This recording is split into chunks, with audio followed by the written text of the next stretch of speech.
Next Quest Wednesday, the theme is my inner child, my inner child. So I'm curious, Darren, what would you like to say about that? Yeah, when I think about my inner child, I can distinguish two very particular parts of my inner child which I'm very familiar with. One is the inner child which was very expressed and creative and outgoing and very gay. When I say very gay, what I mean is authentic. I was a very flamboyant, expressed child early on. So I'm very familiar with that part of myself. And then there's another part which was the child that felt his father didn't love him the same way that he loved my brother. So there's a wounded part of my child which is lonely, sometimes helpless, and needy. So there's kind of like two extremes. I'm aware of both. And I think what doing this work has really helped me to do is I think I used to fall into my child by default.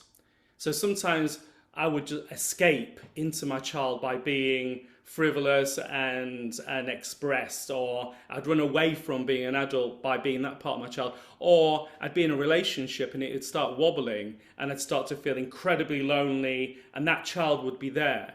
But I wasn't really conscious of what was happening. I was just feeling the feelings.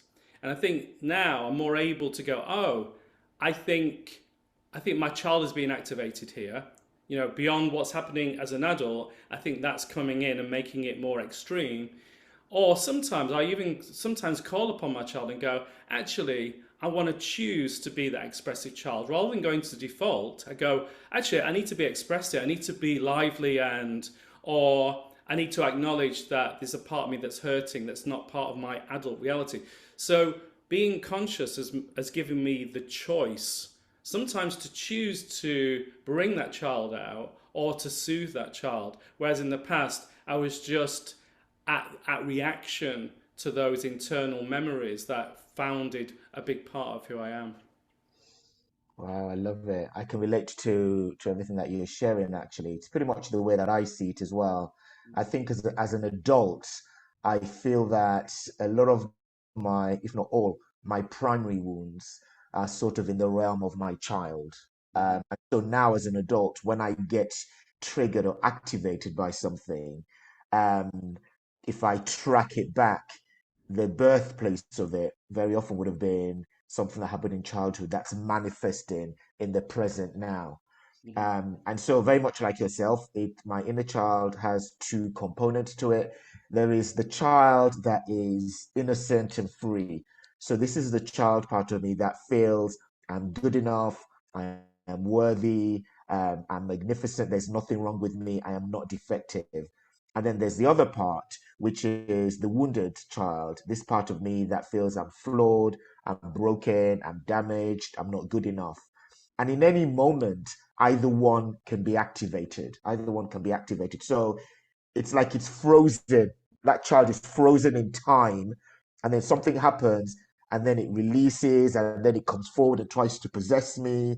And what I'm certainly learning, very much like what you've said, is at some point, sometimes in the moment I don't get it, but at some point I pause and go, "Ooh, actually, what's needed right now? Does my adult self need to step in and take charge? Mm-hmm. Or do I need my innocent, playful child to sort of comfort my wounded child?"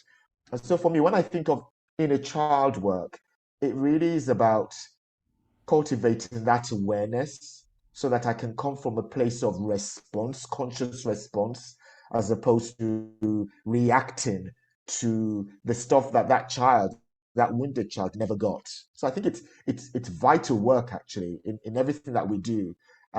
We talk about the shadow and the light, and I think for me the shadow is where my wounded child sort of lives, and the light is where my innocent child lives. But at the same time, I do need to recognize that I am not a child anymore. I'm an adult. And so sometimes where that innocent child just wants to play and be carefree, my adult might need to step in and put some boundaries in place. So I'm really looking forward to our exploration. I think it's going to be really rich. I think it's a great opportunity for all of us to grow our awareness, to be more at choice, exactly what we're saying. So it's going to be a rich, powerful, and potential space. Yeah, definitely.